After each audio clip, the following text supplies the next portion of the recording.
tardes, amigos y espectadores de La Náusea TV. Hoy estamos en una nueva emisión. Hoy nos acompaña de nuevo Héctor Oz. Héctor, ¿cómo estás? Hey, ¿cómo estamos? Saludos a los dos. Y también está con nosotros Andrés Zamudio. ¿Cómo estás? Bien, Jesús, ¿qué tal? Saludos a Héctor también. Perfecto. Bueno, el día de hoy vamos a tratar un tema que está mucho en boga actualmente y vamos a tratar de vincularlo un poco con la cuestión económica, que es el asunto de la Superliga, ¿no? Como bien sabemos, la Superliga Europea fue este proyecto que está sonando la última semana y que así tan repentino como surgió, pues se acabó, ¿no? Es un proyecto que fue emprendido por dos equipos de las tres principales ligas europeas, entre ellos, bueno, Real Madrid, Atlético de Madrid, Barcelona, Manchester United, Manchester City, Chelsea, Liverpool, Tottenham, Arsenal, Juventus, Inter de Milán y AC Milan, ¿no? Sin lugar a dudas, los clubes más importantes del mundo y algunos de los cuales pues concentran la mayor cantidad de dinero que está invertido en el fútbol europeo, ¿no? Esto fue comandado por una figura que para muchos es impresentable, ¿no? Florentino Pérez, el actual presidente del Real Madrid y dueño del grupo ACS, ¿no? La más grande empresa de construcción de España y con múltiples contratos a nivel internacional. Esto lo vuelven un personaje muy importante, no solo en el ámbito del fútbol, sino económico, ¿no? Este proyecto que se supone venía siendo trabajado por años por estos clubes, se murió 2 días después de su surgimiento, al parecer, ¿no?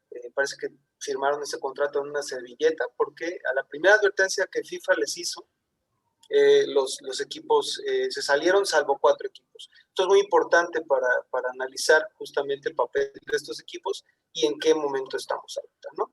Solo para contextualizar un poquito, pues futbolísticamente se suponía que iban a ser 20 equipos en esta Superliga Europea, los 15 creadores y 5 adicionales, los cuales iban a ser escogidos por su rendimiento en las otras ligas. Como se puede ver, esta propuesta era simplemente eliminar a la Champions. Estos equipos querían seguir jugando sus ligas, cosa que FIFA pues obviamente no les iba a importar. Aquí un punto importante, más allá de lo futbolístico, es la cuestión económica que estaba inmiscuida, ¿no? ¿Por qué? Porque se estaban comprometiendo estos clubes a sustentar la liga por 23 años, pagando 317 millones de euros al año a una organización que tiene mucha importancia económica, que es el banco JP Morgan Chase, ¿no? Es un banco estadounidense líder de inversiones bancarias y de servicios financieros, el cual este banco se comprometía a un pago único de 3.500 millones de euros a cada equipo. Esto bajo la lógica de mejorar la infraestructura y afrontar los problemas que según ellos les dejó el COVID, ¿no? Es decir, JP Morgan se iba a hacer un negociazo. Iba a prestar 3.500 millones, iba a recibir 7.300 millones de cada equipo. Esto sin contar lo que les iban a cobrar o que iban a sacar de los equipos invitados.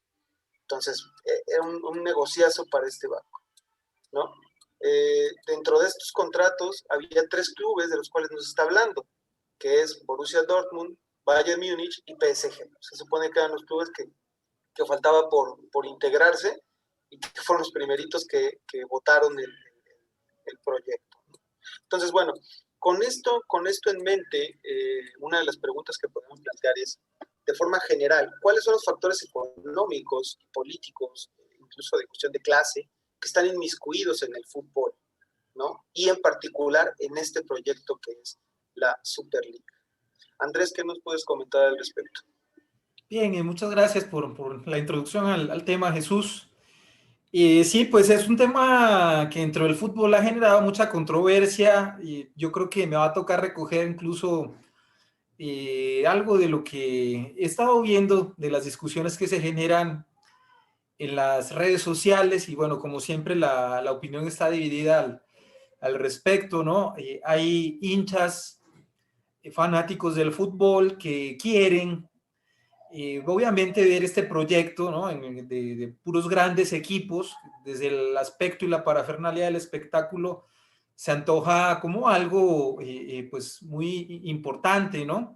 Un espectáculo al que habría que asistir.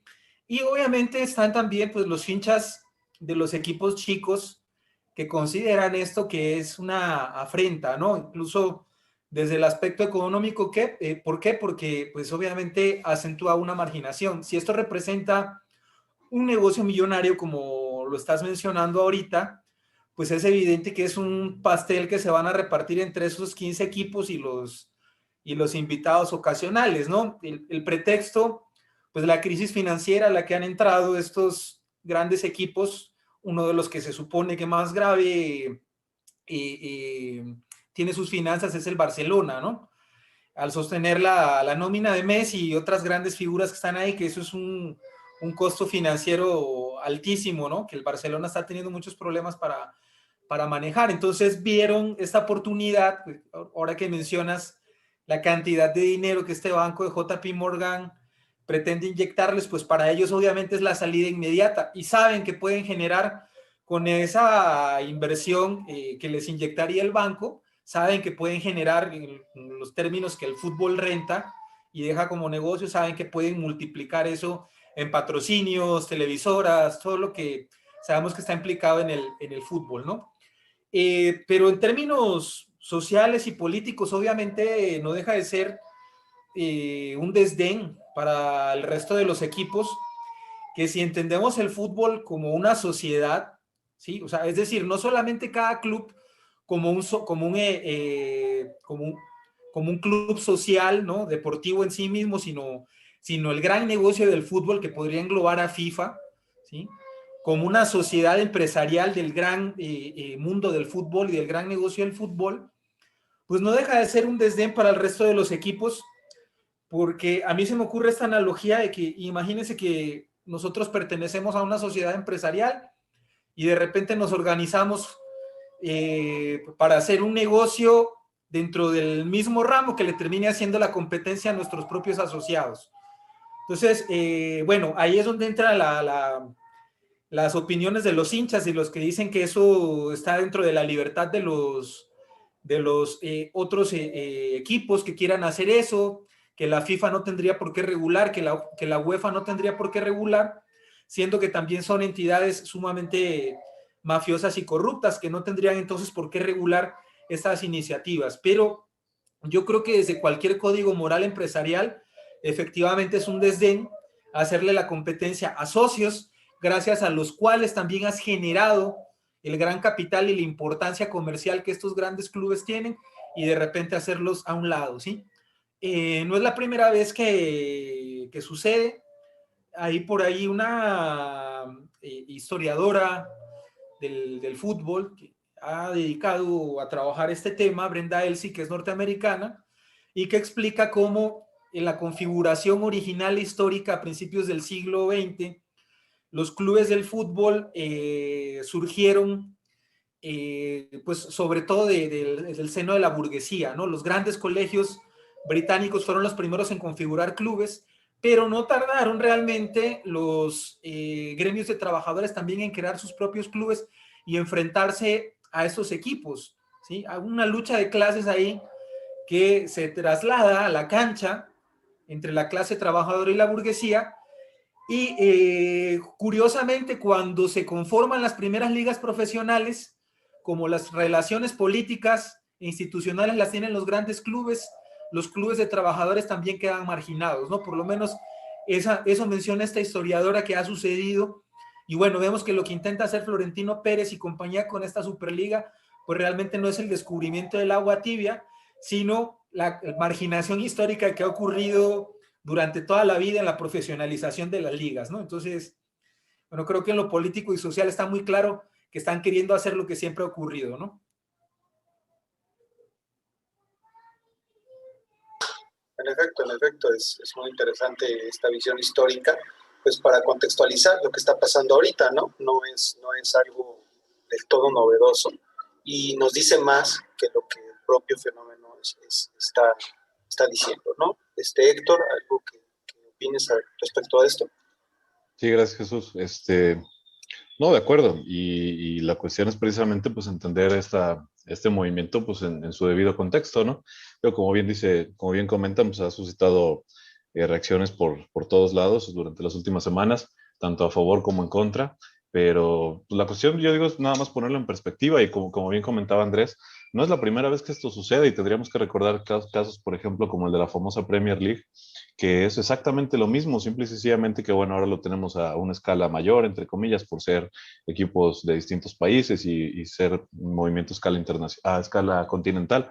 Pero en realidad fue lo mismo que ocurrió a principios de los 90 con la Premier League, lo mismo que ocurrió durante el 2010 con la Serie A, es decir, un grupo de clubes que son los que son mejor pagados por la televisión, los que son mejor pagados por patrocinadores y demás, pues se deslindan de esa responsabilidad social, moral, si ustedes quieren, de mantener al resto de equipos más pequeños. Es decir, precisamente por eso se llama Premier League y mucho tiene que ver con el cambio en los modelos, digamos, de financiación del deporte y del fútbol, sobre todo a partir pues, de la década de los 90. Es decir, el caso de la Premier, insisto con eso porque es paradigmático, tiene que ver con la entrada de los grandes consorcios de televisión, con el surgimiento de estas compañías de televisión por cable, por satélite, y que va directamente de la mano con una, que es Sky, ¿no? Y que todos sabemos que se apropió del fútbol inglés. No es casual que sean 6 equipos, es decir, de los 12, no es casual que 6, la mitad, sean ingleses, precisamente por ese reparto, por la manera en la que está configurada la Premier, que les obliga a repartir las ganancias del pastel más o menos de manera equitativa. Es decir, si revisamos, por ejemplo, las tablas de asignación de recursos, el equipo número 18 de la Premier League recibe prácticamente lo mismo que el equipo 1 de la Serie A. Es decir, qué sé yo, el Sunderland recibe prácticamente lo mismo por contratos de televisión que la Juventus. Entonces eso explica en buena medida que sean 6 equipos ingleses los que se quieren liberar de esa carga, entre comillas, de esa carga financiera que tienen al repartir ese pastel. Entonces, de lo que se trata es básicamente, y no descubro nada, no peco de original al afirmar esto, pues es simplemente hacer el pastel más grande y dividirlo entre menos, ¿sí? Entonces, precisamente eso es lo que explica que sean estos grandes clubes. Y bien comentaba Andrés, o sea, la cuestión del regambre local que puedan tener los equipos, digo, el Bayern Múnich, el Dortmund tienen una situación muy particular para toda la liga alemana en general, y es que por legislación estatal son los únicos clubes que están obligados todavía a mantener un 51% del control en manos de socios. Ya eso ya no existe en Inglaterra, en Italia, y hemos visto este cambio histórico del modelo de dueños del fútbol, sobre todo a partir, insisto, primero de ese rompimiento en los 90 con la Premier, donde las grandes televisoras son las que entran al juego, y después a partir de los 2000 con la compra, ustedes me corregirán, pero creo que la primera gran compra de un magnate pues, es de este oligarca ruso del Chelsea, y que cambia por completo el panorama y que de una u otra manera rompe el mercado. Y por eso tenemos los precios que tenemos actualmente, tanto para jugadores como para contrataciones, como para derechos televisivos. Una cosa más y que hemos visto cómo poco a poco se ha ido profundizando es el crecimiento del mercado asiático. Y empezamos a ver cómo los clubes de pronto empezaban a hacer sus giras de verano ya no en Europa, ya ni siquiera en Estados Unidos, sino que iban a Singapur, iban a China, iban a países asiáticos a hacer sus giras precisamente por un crecimiento enorme. Yo veía los datos, por ejemplo, del Facebook chino, se me va el nombre de la compañía, pero es un crecimiento del 2007 al 2021 de un 400% o algo así de seguidores de la liga, solamente de la liga. Bueno, pues evidentemente el Real Madrid y el Barcelona son los que más seguidores tienen, ¿no? Por sus éxitos de los últimos años. Pero insisto, pues tiene que ver precisamente con esa cuestión de la financiación y las consecuencias o lo que hemos platicado para otros temas, es decir, lo único que vino a hacer el COVID en muchos sentidos fue acelerar distintos procesos que se venían dando ya. Es decir, este cambio lo podemos entender, por una parte, con esta cuestión de JP Morgan, que está metiendo lana, pues, a fin de cuentas, americana, a un sector que estaba aparentemente restringido para ellos, y otra, pues las grandes empresas de stream. Es decir, vimos ese cambio cuando entró Sky. Tenemos que ver un cambio ahora cuando entre Amazon y cuando entren todas las nuevas plataformas de stream que le están tumbando rating a las televisoras tradicionales, y pues se va a tener que reorganizar ese pastel, como se dice en términos coloquiales. Entonces, pues lo que están haciendo estos equipos es decir, pues que esas ganancias sean para nosotros nada más, y olvidando pues el modelo competitivo, que bueno, podemos hablar, a lo mejor discutir un poquito más adelante sobre qué significa esto en términos de lo que siempre se ha dicho de la competitividad y de la meritocracia de estos equipos, y de que si en verdad existe algo así en el fútbol o es parte del mito más. Pero bueno, por ahí cerraría yo la primera participación. Ok, perfecto. Sí, bueno, como bien señalaban ambos del sector, pues aquí la cuestión es todos los factores económicos que están inmiscuidos, ¿no? Y lo podemos ver porque, bueno, históricamente el fútbol ha ido de la mano de la cuestión económica, sobre todo, como bien señalabas, a partir de los 90s y con esta masificación, pues, del consumo del fútbol y de los patrocinios y demás estrategias comerciales. Y bueno, lo podemos ver también por las personalidades que tenemos en esta propuesta, ¿no? de la Superliga, que es justamente pues Florentino Pérez, que ha usado al Real Madrid para impulsar a su empresa, ¿no? Varios de sus contratos incluso los ha cerrado al utilizar a las personalidades del Madrid para impulsarlo. O por ejemplo, la cuestión que vivió en el caso de la Juventus Andrea Agnelli, ¿no? Que cuando contratan en 2018 a Cristiano Ronaldo, pues se le viene una huelga, ¿no? Una huelga de obreros de la Fiat, porque, bueno, señalan, obviamente se está gastando una millonada en la contratación de un futbolista y todo lo que aparte de la contratación va a tener que inmiscuido, mientras que los salarios de los obreros pues están de una forma muy afectados, ¿no? Entonces, sabemos el dineral que se está manejando en la cuestión de transmisión, de mercadotecnia y sobre todo de fichajes en las grandes en el fútbol, perdón, en que las grandes fortunas voltean a ver, ¿no? Lo decías, Roman Abramovich con la compra del Chelsea, que invirtió un dineral y el Chelsea se volvió un equipo grande. El dinero saudí también que está entrando, sobre todo a la liga francesa, a la liga inglesa, y también el dinero chino que está entrando últimamente, que esto ha hecho posible que algunas estrellas en su caso se vayan a la liga china a jugar. Por ahí había unas restricciones del Estado que ha hecho justamente que el fútbol chino como que regrese de nuevo. Es decir, en los últimos años ya no están gastando la misma millonada que estaban haciendo porque el mercado, digamos, en China es más restrictivo, obviamente, ¿no? Por la intromisión del Estado. No obstante, en Europa, pues vemos, ¿no? No hay muchos límites. Y creo que en eso también podemos analizar el papel de FIFA. ¿Por qué? Porque algo que ha ocupado Florentino para atacar, y bueno, como bien señalaba Andrés, la forma en la que algunos aficionados han aceptado esta propuesta, por el hecho de que FIFA es corrupta también. Sabemos los escándalos que se manejaron de corrupción. Y bueno, los casos, por ejemplo, de los próximos 2 mundiales son evidentes. ¿Por qué escogieron Qatar? ¿Por qué escogieron la unión entre Estados Unidos, México y Canadá? Pues porque es un mercado a lo que están atendiendo, ¿no? En el cual no importan ni la, digamos, capacidad futbolística, ni tampoco el respeto a los derechos humanos y a los derechos laborales, como está pasando en Qatar, ¿no? Que se está ocupando mano de obra prácticamente esclava y sin derechos laborales, ¿no? Y entonces aquí creo que lo importante es que la FIFA lo que le molestó fue que no le dieran una tajada del pastel, ¿no? Porque lo que ellos hicieron con la Champions, en ampliar los equipos, cambiar un poco el esquema, y lo que están permitiendo que CONCACAF planea futuro, que es la unión entre la Liga de Canadá, de Estados Unidos y de México, pues responden a eso, a una cuestión comercial, una en la que FIFA sí va a tener una tajada de la ganancia, ¿no? Entonces creo que esto es lo principal que podemos ver aquí. En ese sentido, bueno, ¿cómo ven ustedes, digamos, el entorno actual con respecto a la Superliga? ¿Ya está muerta? ¿Sigue viva? ¿Hay algo que estos equipos, por ejemplo el Barcelona, sigue presionando a FIFA? Está diciendo, queremos acuerdos sin que nos amenacen, ¿no? ¿Ustedes cómo ven? ¿Tienen margen de maniobra estos equipos que siguen en el proyecto o hacia dónde va a ir ahora FIFA, ¿no? Bueno, Jesús, creo que pues ahí será pertinente esperar un poco, pero claro que podemos especular pensando sobre todo desde la tenacidad que los grandes empresarios tienen, ¿no? Como Florentino Pérez, un personaje además con un alto historial de fraudes por evasión fiscal y negocios corruptos, ¿sí? Frente pues a una directiva también de fútbol, ¿no? Tanto la europea como la FIFA, que como habíamos mencionado, pues también salpicadas de escándalos. Esto es una lucha de mafiosos indiscutiblemente, ¿no?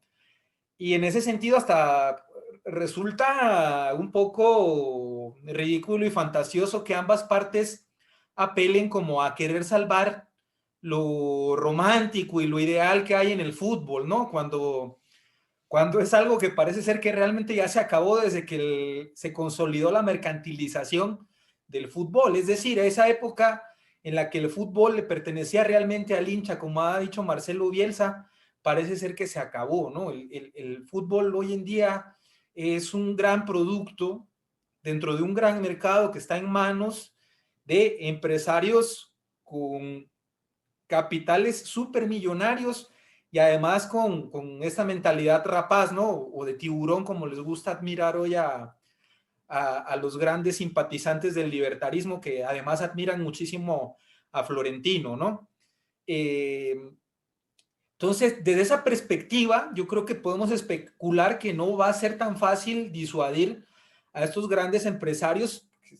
Estamos viendo que está hasta implicado uno de los grandes bancos a nivel mundial, ¿sí? No van a desistir fácilmente, quizá es un proyecto que puedan retrasar, pero es probable que en algún momento se concrete como realmente salen avante todos los negocios por encima de objeciones ambientales, por encima de detrimentos patrimoniales, y en este sentido yo creo que no les va a importar en lo absoluto el detrimento que va a significar para los equipos pequeños, el permanecer en ligas que de alguna forma van a quedar devaluadas. ¿Por qué? Porque, como han mencionado, los grandes patrocinadores efectivamente se van a ir, ¿no? Entonces, habiendo tanto dinero de por medio, es romántico pensar que Florentino y compañía van a ser disuadidos por un jalón de orejas, ¿no? De pronto es algo que retrase, pero buscarán, yo creo, efectivamente la forma en algún momento de concretar esto, ¿no? Hay que entenderlo, pues no podemos exigirle una ética a la dinámica de los mercados cuando nunca la ha tenido, y son muy románticas las críticas que se pretenden hacer desde esa perspectiva a la instauración de la Superliga. No digo que no sean pertinentes, pero son románticas, ¿no? Todas nos llevan y nos refieren a momentos del fútbol que ya se acabaron, ¿no? Como estos momentos de configuración en los que hablábamos de que los propios gremios de trabajadores tuvieron que hacer cooperativas, las hacían los barrios, las hacían los propios pueblos. Sería interesante ver cuántos equipos, en España creo que todavía esto ocurre, ¿sí? Cuántos equipos en España todavía pertenecen a las cooperativas de la propia vecindad, ¿no? Y obviamente quedarían una vez más excluidos de la tajada. Eso desde una perspectiva ética pues es deplorable, pero al mercado no le interesa nunca este tipo de aspectos éticos. Y bueno, estos pequeños intereses de los pequeños equipos pues también estarán tratando obviamente de defender su trinchera, de mantener su margen de ganancia, porque obviamente yo creo que lo perderían en gran medida, ¿no? Y quizá ese fútbol romántico de cooperativas logre sobrevivir un poquito en Argentina, que sabemos que también han intentado privatizar equipos que son de cooperativas. Es decir, eso es un fenómeno, como hemos dicho, que viene ocurriendo desde hace un rato y que se resiste a morir, este fenómeno de las cooperativas y estas privatizaciones en el fútbol, ¿no? Yo creo que va a ser inevitable, como ha sido inevitable en otros lugares y como ya ha ocurrido dentro de las mismas ligas europeas, ¿no? Igual de inevitable como están siendo fenómenos como la gentrificación. De pronto el brinco es un poquito abrupto como para compararlo, ¿no? Pero quiero pensar en fenómenos sociales que tienen que ver con la apropiación de las élites, ¿no? Por parte de bienes que están dentro del mercado, ¿no? Entonces, mientras el mundo tienda a la mercantilización y no cambie, yo creo que va a ser inevitable pensar que en algún momento eso va a ocurrir, y como ha ocurrido siempre, el pez grande se va a terminar tragando al chico, ¿no? No, de acuerdo, y a lo mejor esta cuestión de la romantización del fútbol pues, se acabó en cuanto empezó el fútbol profesional, ¿no? Digo, ya en cuanto se empieza a convertir en negocio, se pierden muchas de esas situaciones. Recordemos a lo mejor, digo, por poner ejemplos muy concretos, la última gran Premier League emocionante fue aquella que ganó ese equipo pequeñito de Leicester del que nadie sabía nada y de pronto sale como campeón frente a los grandes monstruos que se han hecho dueños del negocio en los últimos años, ¿no? Digo, pensemos en la cuestión de la competitividad, es decir, tenemos en Italia un campeón por 10 años seguidos prácticamente, en España 2 equipos que se han turnado a los campeonatos desde hace 10 o 12 años, lo mismo en Inglaterra, lo mismo en todas las grandes ligas, es decir, esta concentración del negocio y cada vez el hecho de poder conseguir mayores recursos precisamente por la masificación de los medios de divulgación de partidos y demás, pues a lo que nos ha llevado es a esto, a tener equipos cada vez más ricos, como en todos los ámbitos de la vida, unos pocos equipos cada vez más ricos y el resto de competidores que pues cada vez se ven en condiciones más difíciles. Hemos visto casos de equipos en Italia, sobre todo en España, que han sido las economías más golpeadas, no solamente desde ahorita de la pandemia, sino desde la crisis del 2008, pues que han incluso perdido la categoría o tenido que renegociar deuda. Pensemos, por ejemplo, el caso de la deuda. Las deudas no son problemas para nosotros los mortales, pero para ellos son grandes negocios. Y ustedes han señalado varias veces aquí el caso de Florentino Pérez, pues que es ejemplar, ¿no? Es decir, por ejemplo, con JP Morgan, él financió ¿cómo se llama? La reestructuración del Bernabéu. Entonces, son deudas que se mueven entre sus propias empresas y a partir de las cuales ellos sacan una millonada y luego, pues, como bien dicen, se socializan las pérdidas, ¿no? Y pues se están teniendo que socializar con el resto de clubes. Nada más comentaría ahí un par de cositas, digamos, más de carácter general. Una es esa, la cuestión de la deuda, es decir, mucho ha dicho que el gran aliciente de este movimiento es resolver las situaciones de deuda porque perdieron durante la pandemia, pero a ver, aquí no es nada más de semántica la cuestión, no perdieron, ganaron un poquito menos, pero siguieron teniendo ingresos multimillonarios, es decir, que estén acostumbrados a ganar 100 y ahora ganaron 95, pues bueno, ellos a eso le llaman pérdida, pero bueno, yo quisiera unas pérdidas de esas, ¿no? Entonces, pues nada más verlo desde ese punto va a pasar, digo, ha habido ejemplos, más allá de los del fútbol que mencionaba, que no hay mucha distancia entre la Premier League y esta famosa Superliga, básicamente lo mismo, nada más que ahora a escala continental. Ya pasó, por ejemplo, esto en el básquetbol, o sea, donde 2 años hay problemas ahí igual en Europa, con la FIFA del básquetbol, por 2 años están en broncas y terminan llegando a un arreglo, porque pues evidentemente sabemos quiénes están ahí y quiénes son los dueños del negocio y toda la corrupción que hay detrás de estos grandes organismos. Mencionabas el caso de la FIFA. Hay que recordar que son organizaciones sin fines de lucro, tanto UEFA como FIFA. Ya me dirán ustedes si son en verdad organizaciones sin fines de lucro. Y pensando un poquito a futuro, pues nada más no dejar de señalar que el fútbol está inmerso en una burbuja especulativa más, como muchas en otras áreas económicas, que tarde o temprano va a reventar. Digo, ¿quién pague cuando reviente la burbuja? Pues seguramente el aficionado y probablemente muchos de los clubes pequeños que no puedan competir. Hablaba el presidente de la Liga Española, digo, cada quien haciendo su campaña, ¿no? Pero pues no deja de ser cierto que se iba a perder un 60% del valor de los derechos de televisión si se daba en efecto esta salida de los grandes jugadores y de los grandes clubes. A lo mejor lo que tendríamos que especular, y pues evidentemente sería pura especulación, tanto no estamos nosotros en esas esferas, es qué fue lo que lo detuvo. Es decir, porque vimos presión incluso de Macron, de Boris Johnson, de los gobiernos nacionales, condenando todos. No sé, o sea, se explica el rechazo por parte de los fans, pero de los seguidores de los clubes, con movimientos incluso bastante violentos en Inglaterra, donde pues, sabemos los antecedentes que tiene el comportamiento del fanático en Inglaterra, pero pues creo que sería ingenuo también atribuir a esta resistencia por parte del seguidor el hecho de que al menos parece que está suspendido. Entonces habría que analizar ya con información más a detalle qué fue lo que suspendió, si le llegaron algunos jugadores, si fueron los mismos jugadores los que decidieron no arriesgar el negocio, no lo sé, pero bueno. Sí, sí, no, bueno, perfecto. Creo que en efecto, como ustedes dos señalan, es difícil pensar en una forma de fútbol diferente en un entorno como el capitalismo, ¿no? Es una mercancía más y se rige por esas lógicas, ¿no?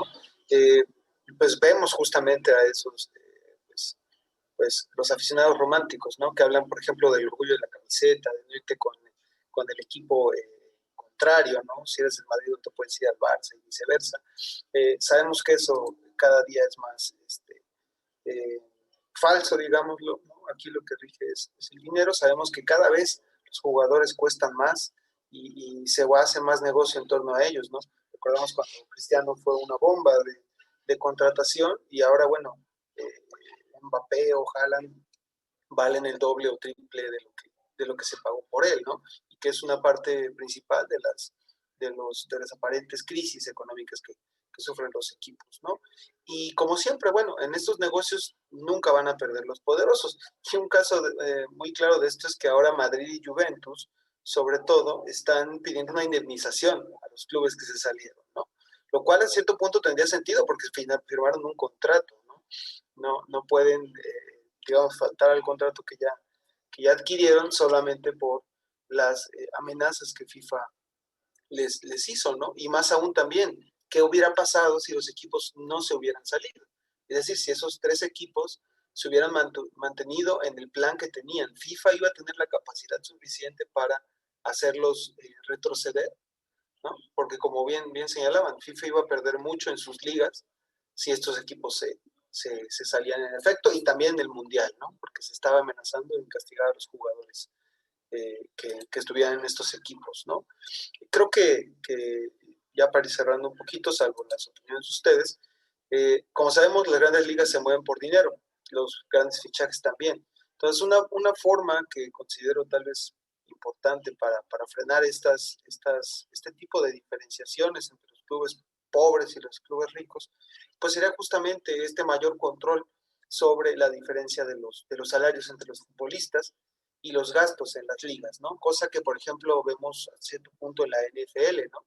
Esta cuestión del jugador franquicia, de los límites, de los topes salariales, y que no obstante esto siempre va a implicar la necesidad de la unión de los obreros, ¿no? En este caso, los jugadores de fútbol, ¿no? Por ahí estuvieron amagando con que algunos de los principales líderes de los clubes en Inglaterra se habían estado por ahí reuniendo un poco preocupados por esta cuestión, ¿no? En el caso del fútbol mexicano, por ejemplo, también lo vimos en algún momento, ¿no? La iniciativa que tuvieron por crear este sindicato, un sindicato que pudiera representar sus intereses, porque gane la millonada o no, a fin de cuentas siguen estando a merced de los patrones, ¿no? Entonces, creo que el fútbol es una fuente de análisis económico y político muy interesante, y que pues esperemos poder seguir pues analizando, ¿no? Andrés, Héctor, ¿algo quieran añadir a esto?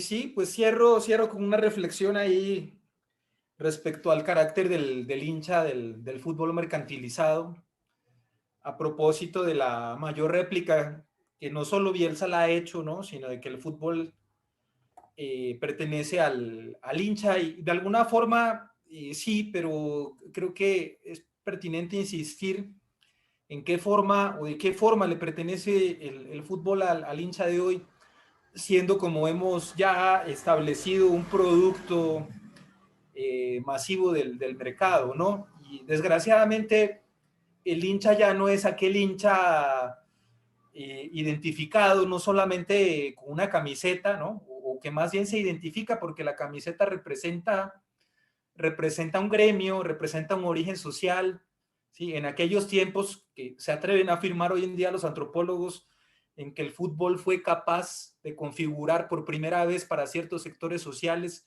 justamente la capacidad de asociación, y les permitió incluso una participación ciudadana, por primera vez configurarla, ¿sí? A partir de las dinámicas que se dieron dentro de los clubes y las relaciones institucionales que los clubes fueron capaces de hacer. Pero esa época ya se acabó, y uno entiende incluso el fanatismo y el nivel de involucramiento de los hinchas a partir de estos orígenes de los clubes y del ser hincha, porque realmente va incluso la propia identidad en juego, ¿no? Pero cada vez el hincha es menos así, ¿no? ¿Y cómo es el hincha de hoy? Pues es un hincha, podemos utilizar estos términos de clase, sociológicos, es un hincha alienado, ¿sí? Que no se identifica con una camiseta ya por un sentido de pertenencia, por una identidad, sino que se identifica justamente porque lo que le gusta es el triunfo, y porque el triunfo seduce, y entonces hay que estar del lado de los ganadores, ¿no? En ese sentido, el hincha de hoy en día es incluso hasta un Villamelón, de manera contraria a lo que en el fútbol hoy en día, por lo menos en el mexicano que se usa ese término, se cree que es el Villamelón, porque pensamos que el Villamelón es el hincha que llora hasta el final con el equipo, así vaya perdiendo y no le exige, ¿no? No, creo que para saber de fútbol habría que entender un poco más del origen y del compromiso y de las relaciones sociales y de identidad que originalmente se han dado en estos clubes, porque identificarse con un equipo triunfador cayendo en la lógica triunfalista de los medios de comunicación, eso es muy fácil. Yo puedo elegir hoy en día entre una gama, como si fueran productos en una estantería, qué equipo me gusta, ¿sí? Y lo elijo simplemente porque es un equipo ganador. Entonces, digo, en términos identitarios, eso es algo pobre, ¿sí? En términos de la configuración de la identidad social, eso es algo muy pobre, es algo mercenario, pero así es el hincha de hoy en día. Y si a ese hincha es al hincha al que le pertenece el fútbol hoy en día, pues yo creo que lo que dice Marcelo Bielsa desgraciadamente va a terminar apoyando la Superliga, porque ese hincha es el que quiere ver la parafernalia de todos los superhéroes, ¿no? Y si estas películas de superhéroes justamente en un mundo hoy que le encanta reconfigurar la épica de la manera más kitsch posible, pues ahí tienen la Superliga una oportunidad nueva también para proyectarse en ese sentido, ¿no?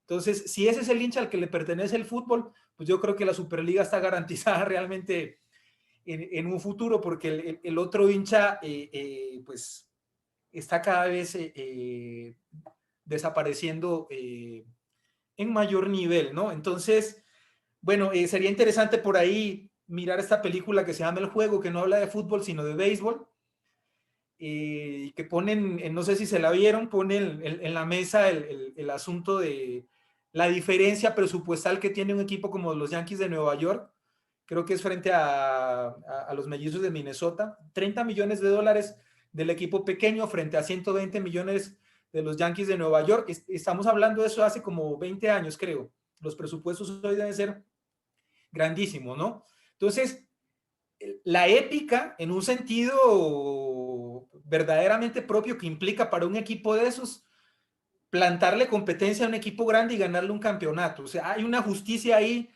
que hasta en algún sentido representa la justicia social sublimada en las canchas, ¿sí? De los chicos frente a los grandes, y que bueno, parece ser que incluso esa posibilidad tiende a desaparecer. Se entiende que los románticos del fútbol extrañen eso, pero mientras el hincha cada vez se termine configurando más de esta forma tan mainstream y triunfalista, realmente yo creo que lo que se proyecta a futuro es esto, ¿no? Sí, yo creo que cualquiera que sea el tipo de fan, de seguidor del fútbol, ya sea este romántico o el alienado, digo, el problema al final de cuentas es que tiene mínima injerencia en los destinos de cualquier club, ¿no? Entonces, pues sí, como bien dices, esta Superliga está garantizada tarde o temprano o de manera distinta y muy probablemente en asociación con FIFA y UEFA. Es decir, que lleguen a un modelo de negocios propio que les permita pues a todos ellos entrarle un poquito a la repartición y haciendo cada vez más chico al más chico. No sé, los modelos pues probablemente tengan mucho que ver con, digo, si pensando en un modelo de rescate, entre comillas, a lo que está pasando en el mundo del fútbol, pues a lo mejor mucho tendrá que ver precisamente, como decía Jesús, con este tipo de modelos que son un poco más cerrados, pero a la vez que regulan un poco mejor esa competencia, como los de la NFL y la MLB, que nos pueden gustar más o menos, incluso la MLS, a pesar de todas sus cuestiones de calendario y de nivel, pues cuando se planteó aquí la cuestión de la Liga de Balompié Mexicano, las propuestas no eran tan malas y precisamente en términos incluso de la sindicación de los jugadores, de evitar estos 200 partidos que se les ha obligado a jugar. Son trabajadores privilegiados, evidentemente, pero pues no dejan de ser trabajadores. Entonces el hecho de poner a correr cada vez más a un jugador de fútbol, pues evidentemente recorta la carrera y demás. Entonces, bueno, yo cerraría nada más comentando un par de cuestiones de lo que nos enseña esto, por eso me llamó la atención que lo quisiéramos plantear aquí y abrir la discusión en lo que nos enseña respecto al sistema económico, es decir, algunas 2 o 3 cuestiones que podríamos sacar. En primer lugar, esta cuestión de la meritocracia y la competitividad. Lo que están haciendo estos 15 equipos, bueno, 12, porque, insisto, los clubes alemanes en apariencia no firmaron porque sí hay un mayor control del socio todavía. y el club francés no tiene ninguna necesidad de dinero todavía, precisamente por su financiamiento ahí. Pero los otros dos equipos, pues básicamente están garantizando su lugar en las próximas Champions habidas y por haber. Yo no sé el Arsenal qué tendría que estar haciendo ahí cuando tiene 15 años, que dejó de ser un equipo grande. Arsenal ahorita está como en 9º, 10º, Tottenham está en 7º, 8º.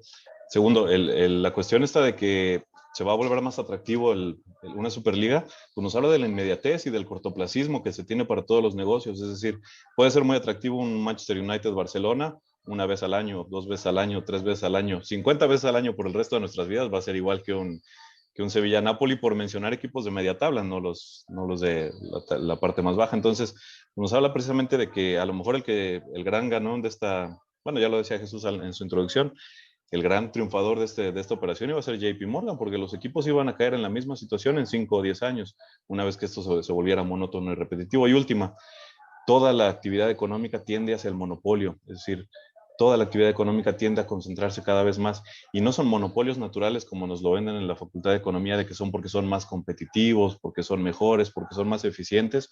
No, es simple y sencillamente porque van de la mano con intereses políticos, económicos, geopolíticos, incluso que vemos aquí todavía Estados Unidos metiendo su cuchara en otros lados, incluso para llegar hasta China. Entonces, toda la actividad económica tiende hacia el monopolio, por eso todas estas regulaciones antimonopolio, pues al final de cuentas terminan siendo violadas, ya sea por estados o por compañías, estas figuras que tenemos de los famosos cárteles. Pues esto es un cártel como el de la OPEP, nada más que en el mundo del fútbol. Y bueno, tarde o temprano lo veremos, la solución tendrá que pasar, no sé, a lo mejor por una crisis que termine de reventar estas instituciones del fútbol actual, ver qué pasa con los mundiales de aquí a futuro, que también son otro negocio del que podamos platicar en su momento. Y no sé, a lo mejor se pueda construir algo distinto después, pero por el momento, pues esperar la Superliga, si no es este año, el siguiente muy probablemente. Gracias a ambos. Perfecto. Bueno, pues importantes conclusiones las que nos dejan esta charla, da para más. Bueno, esperemos en un futuro poder ahondar un poquito más en esas cuestiones. Pues gracias a nuestro auditorio por ver este video. Les recordamos, síganos en las redes sociales. También denle like al video. Activen la campanita, suscríbanse, ya saben, para que les llegue la notificación. Y pues nos vemos hasta la próxima. Gracias.